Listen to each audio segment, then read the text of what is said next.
નમસ્કાર, online TV ન્યૂઝના digital platform પર આપનું સ્વાગત છે. આપની સાથે હું સુરેશ ઠાકોર. મિત્રો, સ્થાનિક સ્વરાજની ચૂંટણીઓને લઈને જંગ જામી ચૂકી છે. સ્થાનિક સ્વરાજની ચૂંટણીઓ માટે ઉમેદવારો અને મતદાતાઓ વચ્ચે ઠેર ઠેર કસમકસ જોવા મળી રહી છે. ત્યારે ઉમેદવારો મતદાતાઓને કઈ રીતે રીઝવવા તે માટે અનેક અવનવા કિમિયાઓ અપનાવી રહ્યા છે. ત્યારે વડનગર તાલુકાની મહત્વની વાત કરવી છે. ત્યારે વડનગર તાલુકાના છાબલિયા જિલ્લા પંચાયત સીટના મહેશ પટેલનો એક કથિત ઓડિયો વાયરલ થયો છે.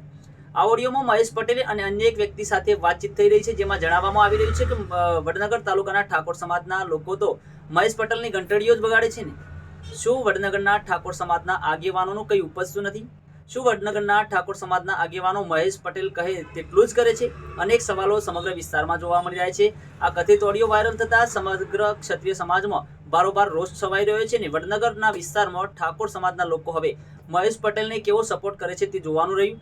સમગ્ર બાબતને લઈને ક્ષત્રિય સમાજના વોટરોમાં ભારે રોષ જોવા મળી રહ્યો છે. આવો સાંભળીએ મહેશ પટેલ અને અન્ય વ્યક્તિ સાથેનો આ કથિત વાયરલ ઓડિયો, જેમાં મહેશ પટેલ અને સામેના વ્યક્તિ દ્વારા ઠાકોર સમાજ પ્રત્યે ઝેર ઓકવામાં આવી રહ્યું છે. કહેતા હતા કે મહેશભાઈ જો તમને મળે ને તો 15 દાડા તમારે જોડે કોઈના જોડે જવાનું નહીં. બરાબર બરાબર હે બરાબર અરે મારે તો તમને ખબર છે ને કે તમારા ઠાકોર બધા આપણા ઢેકલા ઘંટડી વગાડી કહેતા હતા કે મહેશભાઈ જો તમને મળે ને તો 15 દાડા તમારે જોડે કોઈના જોડે જવાનું નહીં. બરાબર બરાબર હે બરાબર અરે મારે તો તમને ખબર છે ને કે તમારા ઠાકોર બધા આપણા ઢેકલા ઘંટડી વગાડી